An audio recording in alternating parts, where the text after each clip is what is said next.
Ladies and gentlemen, it is now my privilege to introduce our next speaker. Our next speaker is Brad Wilson, the President and CEO of Blue Cross and Blue Shield of North Carolina.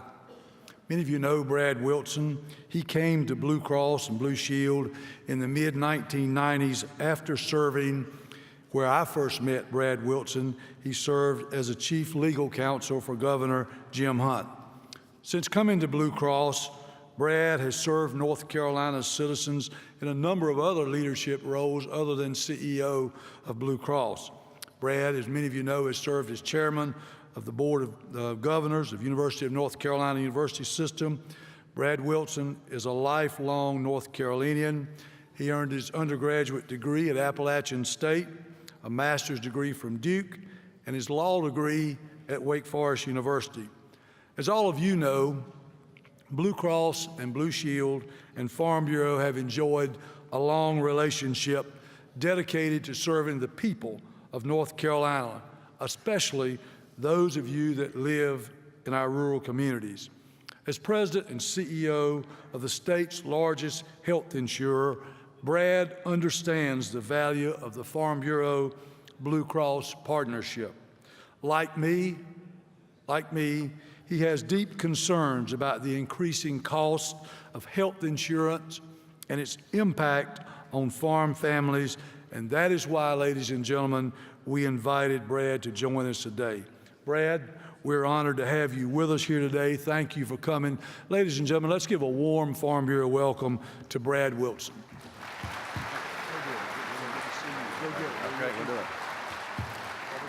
Well, good morning. Thank you for letting me come and spend just a few minutes with you this morning. As Larry has already mentioned, I'm very proud of the deep and long relationship that Blue Cross has enjoyed with Farm Bureau. In fact, let me just say right here at the outset that Farm Bureau agents sell more business than any other agency for Blue Cross. So thank you for doing that. Thank you for doing that. And we are grateful for your partnership. And we look forward to that partnership continuing into the future. Now, let's get down to business. Let me remind you that Blue Cross is the only health insurance company with Affordable Care Act individual plans in all 100 counties of our state. We've been focused on making sure that we have the provider relationships in every county, in every North Carolina community, so that you have access to your local physicians. And while other companies have dropped coverage and fled our state, we stand with you in your communities all over North Carolina, and we take that mission very, very seriously. So in that spirit, I want to thank your leader, Larry Wooten, for today's invitation. Larry and I talk regularly about lots of subjects, and we've been talking most recently about the challenges that Farm Bureau agents and members are facing as health insurance costs continue to climb. So my message today is that we're all going to have a challenging road to travel. It's already been challenging. So I didn't come here today to mince any words and have any high-minded expectations for the future. I want to talk to you straight. We have a lot of work left to do. But what makes me encouraged is that we are and we will continue to take this journey together with leaders like Larry and leaders like are in this room. Because the combination of our voices can and will make a difference. And there has been no more important time for our voices to come together and be in harmony on a subject as important as health care as it is today. Now, before the election, the headlines were about premium increases. Since then, the conversation has turned to the fate of the ACA in and of itself. So as we get started today, I want to set some conversation principles and get some definitions straight. I want to point out that runaway health costs are not a new challenge to North Carolina or our nation. Prices were increasing at an unacceptable rate before the enactment of the ACA. That has been a challenge for about 3 decades. Exhibit A is the ACA, which was signed into law in 2010. Now, let me also provide a definition. When you hear me talk from this point forward about health care costs, let me tell you what I'm talking about. Yes, I'm talking about your health insurance premium. But your health insurance premium reflects the actual costs of goods and services that those premiums pay for. The cost of procedures, the cost of doctor visits, the cost of drugs, the cost of gloves, you name it. So when you hear me use the word health care costs, I want you to think about that larger definition, which when it all comes together is reflected in your insurance premium. Think about it this way, very simply. What a health insurance premium is, or what your automobile insurance premium is, quite frankly, is a reflection of the average cost of what is being spent to pay claims across a particular population. That population being the people that are paying the premiums. So if you don't like your health insurance premium, that's one component that you need to focus on. But you must look underneath to understand what that premium reflects. That's the paradigm of our discussion today. So as we move into a story that I want to tell you, let me just simply point out that since ACA coverage began in 2014 for people buying their own health insurance, the cost challenge, all of those component parts, has now reached an even more acute breaking point. And there's nothing better than a real-life example to make the point. Now, many of you know Harold and Lorinda Overman. They've operated Overman Family Farms in Wayne County since 1982. Just had the privilege of having a great conversation with them here this morning. And I would dare say that they are like many of you. They've weathered all of the ups and downs you can imagine being in the business that they're in. Now listen to this. In 2014, the first year of the Affordable Care Act, the Overmans paid $15,000 for health insurance for the 2 of them and their 3 children. 5 people. Now that was for a plan with a $2,500 deductible. I would suggest to you that $15,000 is not inexpensive in 2014. This year, they received a notice from Blue Cross that their 2017 premium will be almost $25,000 for the year. And that's for a plan with a $10,000 deductible for 2 people. Now, if you do the math, the Overmans have experienced a 62% rate increase in their premiums in just 3 years. And that doesn't include the increases in their deductible and what they pay for out of pocket, i.e., cost of goods and services that are not otherwise covered. Now, the Overmans tell me that before the ACA, their health insurance expense was manageable. In 2017, it will be one of their largest business expenses. The word they used, and I agree with it, it is suffocating. How do you possibly plan to run your business with that kind of expenditure and that kind of uncertainty year to year? Now, with that kind of arithmetic, it's no wonder that some people hope that undoing the ACA might wind the clock back on costs. Remember the definition of cost. But it's just not that simple. Health care was too expensive before the ACA. So let us not fool ourselves to think that through one legislative act, and if that legislative act is the repeal of the ACA, that all of a sudden, magically, the cost of those goods and services are going to come down dramatically, such that the health insurance premiums are going to come down dramatically. That's not the real world in which we live. Listen to this. United States healthcare spending has risen 121% since 2000. Over that same time span, consumer prices have risen 40%. And just in the last 10 years, since 2006, the average cost to insure a family has jumped 58%. A lot of statistics, but very, very important that we pay attention to them. Now, what did the ACA do? It did lots of things, but one thing that it did is it reworked the calculus of who pays for what. But the underlying cost of providing medical goods and services, as I said earlier, is what really drives insurance premiums. That's where we need to look. That's where we are looking. And that's where all of you need to look even more intensely into the future, regardless of what happens in Washington.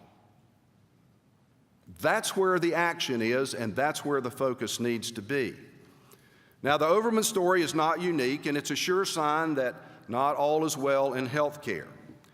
At the pace we're on, now listen to this, at the pace we're on, 4 years from now, when you come back to this meeting, we will devote 1/5, 20% of the entire gross domestic product of the United States will be spent on health care. If those prices do not change, that is where we're headed. Everybody agrees on that. That's not a partisan statement. Everybody agrees on that notion. Why are these costs soaring? I'm going to share with you 3 important reasons that have nothing to do with the ACA. I am doing that not in defense of or advocacy for the ACA. I'm here telling you what's going to exist regardless of what happens with the ACA. First, our healthcare system pays for quantity, not quality. Every test, every procedure, whether you need it or not, or whether it works or not, it all shows up on your bill. The system is shifting towards payments based on value delivered, but it's a slow shift. In your business, if you provide something and it doesn't work, what does your customer do?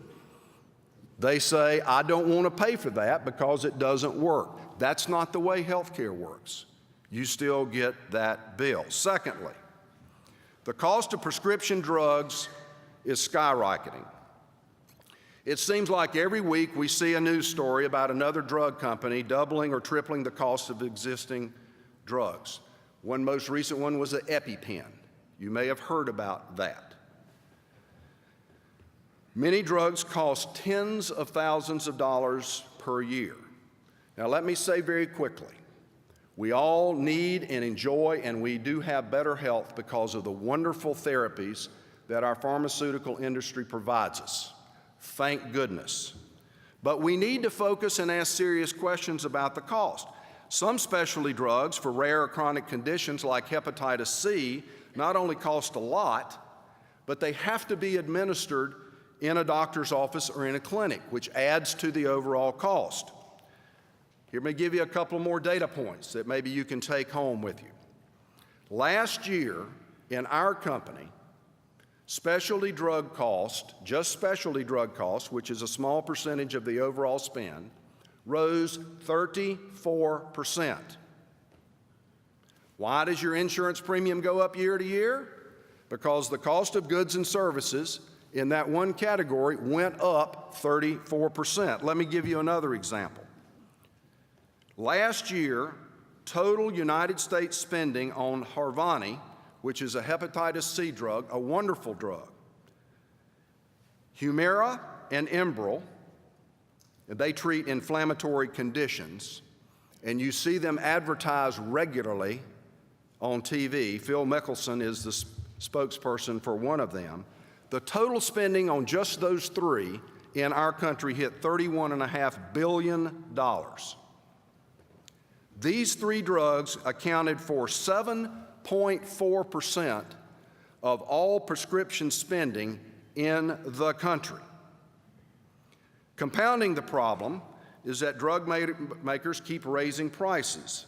AbbVie, which makes Humira, has raised prices on that drug 18% this year.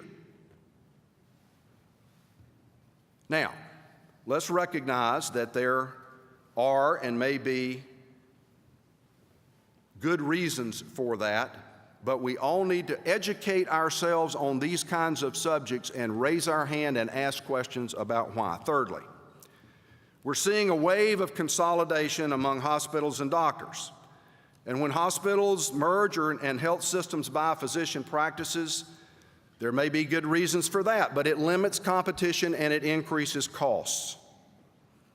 And speaking about hospital costs, is there anything more mysterious than a hospital bill? I get them too. Do yourself a favor. The next time that you need services at a hospital, ask them to send you the entire bill, not just the summary. Now, I looked up some examples to make this real for us right here in North Carolina. You can go to our website and look up prices on about 1,200 different procedures and services in our state at a variety of providers. Take a few minutes and do that. You probably check around on how much farm equipment costs or your next big screen TV is going to cost. Spend a little time doing this, and here's one thing that you will see. If you have a popular Blue Cross plan called Blue Options, your bill for a total knee replacement at Duke University Hospital in Durham will be just over $29,000. If you get that same procedure in the Overman's home county of Wayne, you're going to pay over $37,000 for the same procedure. I think it is a valid question, why? How come? Now, let's say you live in Asheville. Let's go in the other direction, and you need arthroscopic surgery on your knee for a torn ACL. That's an outpatient surgery. In your area in Asheville, the total cost for that same procedure ranges from $10,000 in one location to $27,000 in another one, just down the street. How come? Now, rising costs affect everyone. You want something done about it, and so do we. So as I quickly get to conclusion here, let me suggest a couple of things. I want to tell you what we're doing. We're working as hard as we can to speed the transition from paying for procedures to pay for value. That takes collaboration with our provider partners, and we are pleased to say that there are many more and more embracing that. We want to focus on rewarding hospitals for meeting quality standards so that you're getting what you're paying for. And the result of that is it reduces the disparity in cost. It closes that gap between $29,000 and $37,000. And we've been trimming our own administrative costs in our organizations. Everything that I just described to you would be true with or without the ACA. But this program is certainly in the spotlight, it's on the chopping block, and there's going to be a lot of attention paid to it. Before the ACA, costs were spread around more generally. There were plenty of healthy people paid into the system, and it was enough to keep premiums lower. That simply has not been the case with the ACA. The ACA mostly did away with attributes and it left behind an insured population that was older and less healthy, and that has impacted the entire system. So what can we do about it? It's been 6.5 years since the ACA was signed into law. Larry Wooten and I have spoken many times since then. And let me just tell you, Larry has fought hard and his team have fought hard for you. And we're going to make sure that we're even more aligned than we've ever been before to develop that common voice. North Carolina economy has grown, but not equally. Commodity prices are slumping, natural disasters have hit the agricultural community, so there's really no good time to raise premiums, and we couldn't find a worse time than we have now. But the economic reality of the health ecosystem has yielded that. But even amid these troubles, we have some gains that we need to preserve that were brought around by the ACA. There were 600,000 North Carolinians that have insurance today that did not have insurance before the ACA. In fact, only 3 states enrolled more people than we did. We owe it to those people to figure out a way to keep them covered, because here's what's going to happen if we don't. They will become uninsured again. When they need services, medical services, they're going to do exactly what you do. They're going to go somewhere, i.e. the emergency room, and they are going to get services. And they're not going to be paid for.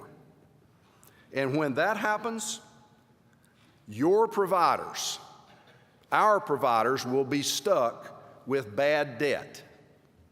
And guess what they do? Just like any other business, when you have bad debt, you make it up in your prices. So I would argue to you that we need, while we're fixing all the other problems, we need to make sure that we have an approach where we don't increase the uninsured even greater than it is today, because those chickens will come home to roost. So here's something that everybody in this room can do. First, get engaged, educate yourself, and ask your local hospital administrators what they're doing to keep costs down in your community. Some of you may be on the board of your local hospital. You need to be asking hard questions of your management, just like I get from my board. What are you doing about it? Ask them how they're transitioning their business to a value-based care system. And ask them to make prices transparent. 2, talk to your legislators about health care costs. Tell them to stand up to special interests like the Farm Bureau has done many, many times, to those special interests that wants to tack on more mandated benefits which do nothing but run up health care costs. One more mandated benefit in North Carolina and we'll have as many as California. That adds cost to the system. And last but not least, and now is the time, in this time of change and transition in Washington, D.C., get in touch with your representative in Washington and our 2 United States senators. Just saw Senator Tillis here today. Glad that he was here. Let them know how important it is to you to tackle these challenges.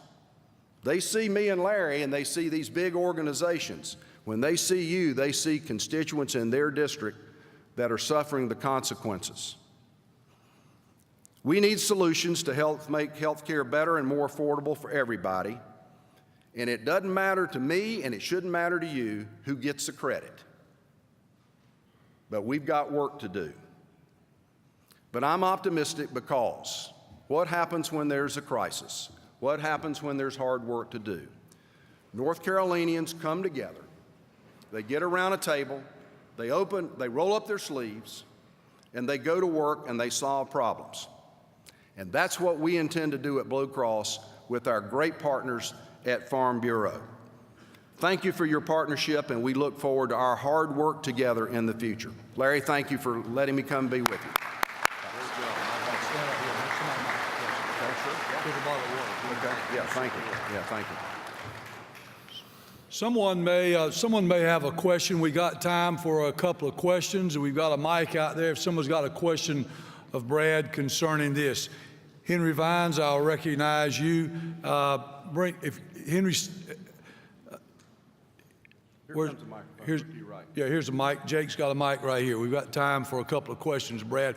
I think Brad laid it out pretty straight, folks. And Brad, we really appreciate you doing that. Henry Vines from Alamance County. Thanks. Yeah, Hi. Brad. The scenario that you gave with Lorinda and then ours as us, me and my wife, the thing I don't understand is Lorinda's, you said it was how much percentage? It's like 62% or something like that. Anyway, it went from 15 to 25. Right, with about a 50, okay. Ours didn't go that way. Ours only went up 10%, went from 14.70-something to 15-something. Why such a big difference between us and them? You know, when we were in the same coverage, the $2,500 deductible still are. Well, I'm not going to be able to answer your question to the level of specificity that it deserves because we would need to understand what are the exact circumstances and differentials here. But a couple of things that I can refer to. The pricing under the ACA is done by, and across the state is done by region. So one thing it could be is in the pricing region that you're in, the cost of your goods and services could be lower than it is in their region. That would be one overly simplistic answer. But health insurance, notwithstanding some of the uniformity that the ACA has brought into it, is not cookie cutter. And so that's why I can't, without understanding where you are, what you do, what your experience has been versus theirs, that to really give you here's the cost differential in Nash County versus Wayne County. Be happy to do that if you're curious. Make sure that I get your contact and we can be happy. I do this all the time, by the way. This is a classic question, and be happy to do a little more analytics so that you could understand it. So I apologize for not being an actuary, but that's a good thing for you because that's way out of my league.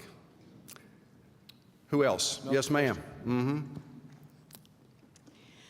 I'm a retired state employee. I'm a retired teacher. Mm-hmm. I got a letter informing me that my Lantus will no longer be covered. Mm-hmm. It works for me. Mm-hmm.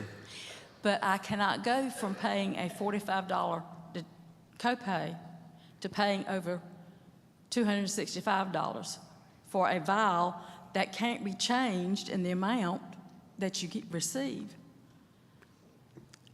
It's not going to be possible for me. My doctor says I've got something else. We will try. Why have I got to go from something that I know that works to something that I'm not sure of that we may have to play around with? Sure. All right. Let me first. I got to give you two parts to your answer. Two-part answer to your question. For those of you who didn't hear her, you're retired. She's a retired state employee, so you're on the state health plan retiree program like my mother. And I stayed on Blue Cross. Okay, right. There's my differential for you. What we do is we run the state health plan for the state of North Carolina. We do not design the benefits that you receive. That is designed by the state health plan. And they send those benefits over to us and say, run it. So we basically, say it simply, we follow the script that they write, and that's what we have to do. But you're talking to a voice in Durham when you call in. So my point being, part one, for all of you who are state employees or retirees, it's an important differential when you're talking to your neighbor who's not a state employee and they have Blue Cross. They have an apple, you have an orange. And that orange is designed by the state of North Carolina. So that's the beginning of that answer, because the state has made a decision to follow a formulary that yields that result. Now, why would they do that? That's really your question. How come? And here's my suspicion, because I'm not familiar with your drug or the price. But my guess is that it has been identified that there may be a clinically equivalent alternative that costs a lot less. And what they're wanting you to do is to try that and see if it works as well as the more expensive drug. And if it does, that's where you need to go. If it doesn't, then your doctor along with you can say, this is not working, this is, and there's a process that you could then have it considered whether or not it's approved. Let me tell you why I'm very familiar with that process. I'm not on the state health plan, but I got a letter from Blue Cross, and it said, "Dear James, and you've been taking this for a while, and we're not going to do that anymore. We want you to try this." And guess what? I asked the same question you did. How come and why? And the answer was, what you were taking was costing $3,000, and what we want you to try, you can actually buy over the counter. I consulted with my doctor, and sure enough, and I'm now taking the over the counter. I wasn't paying any attention. I didn't know what the real cost of that drug was. And look where I work. And you may be shaking your finger at me right now and saying, shame on you, you should have known that. Well, I'm going to pay more attention now. First thing I did is I looked at the other 2 or 3 things that I have to take. That's part of the changing world, and it's uncomfortable. And I hope that it ultimately gets resolved. And if we can help you, you let us know if you're having difficulty navigating the process, because we do that process for the state health plan. I hope that helps. We got time for one more question. Scott? Yes, sir. Scott? Yes, how do you think the new Trump administration will adjust the take to ACA? the ACA, Affordable Care Act? And if I may, sir, I have another quick follow-up after that. Okay, you'll have to get permission of the Sergeant of Arms, but let me do it quickly because I could spend another 30 minutes answering the first question. Number one, I don't know. And nor does anybody else right now. Only last week was the Secretary of HHS nominated and the head of CMS, so there will be greater clarity come on the pieces, parts as we move ahead, because there's now someone to talk to and engage with. Number two, I'll give you a little forecast. The mandate's probably going to go away. President-elect Trump has said that he is warming up to the idea of keeping the no pre-existing condition provision and making it possible for students to stay or young people to stay on their family's policy to 26. By the way, footnote, we've been doing that in North Carolina since 2007. Didn't take the federal government to tell us that that was the right thing to do. So there will be changes. But the whole long list, I'm not sure. Now, our list about what they need to do to change, to make it better quickly, that the president can do, is not going to change. They need to shrink the 90-day grace period where people can pay. They need to cut down on the special enrollment periods because there's way too many and people are jumping in and out. My house is on fire, I'll buy fire insurance, the fire gets put out, and then I drop coverage. That's what's happening in health care. They need to cut out and be more enforce the provision that says third parties can't pay someone's health insurance premium so they can go get services that cost a lot of money and run up our costs. Those are 3 things they could do with the stroke of a pen that would improve the marketplace probably somewhere between 3 and 5% on premium. So stay tuned. We're going to communicate clearly and broadly, and we're talking with Farm Bureau about what information we can provide you to come through your communication channels so you can understand this. So I better just stop right there. Invite me back next year and I'll tell you what's happened and what else needs to be done. You want to follow up? Scott, one last follow-up. We got to move. Yes, sir. What are you doing at Blue Cross to control cost? I read in the News and Observer that y'all suggested that y'all are still a pretty profitable company. Well, we hope so. No money, no mission. The fact of the matter is that over the last 2 years, we've lost $400 million on the ACA. We have been in the red the last 2 years. It is my hope that this year we turn that around, because losing money year over year is not a sustainable business model. And we have a board and a management team that is focused on it. So stay tuned. We got a month left in the year. We're more optimistic about where we'll come out this year than we have the last 2 years, but we're digging out of a hole. And we intend to dig out of the hole because we've got to maintain a margin of profitability that keeps us in business so that we can continue to serve all of you. I'll close by saying this, Larry, and you and I talked about it when you came to see me. The easy thing for us to have done, particularly on that last point, when we were faced with the decision of whether to be in the ACA or not for 17, the easy thing to do would have been said, we're out. My goodness, the lift that we would not have to engage in operationally would have been significant. We wouldn't have to talk about the ACA because we're out. But Blue Cross Blue Shield North Carolina doesn't quit. All I could keep seeing and all that we could keep seeing were the faces of 600,000 people who, if we didn't figure out how to be in all 100 counties, the competitors who left were never in all 100 counties. And many of those counties are where you live. We kept seeing that. And we figured out a way that we think we could reasonably stay in for one more year. But this is going to be a year-to-year decision. If things don't get better, dramatically better, or they get dramatically worse, which could also be a consequence of the change in Washington, we will make the business decision that keeps our company healthy. We have 3.9 million customers. We anticipate having 600,000 in the ACA. You're business people. You know what you would do if you had to be faced with those choices.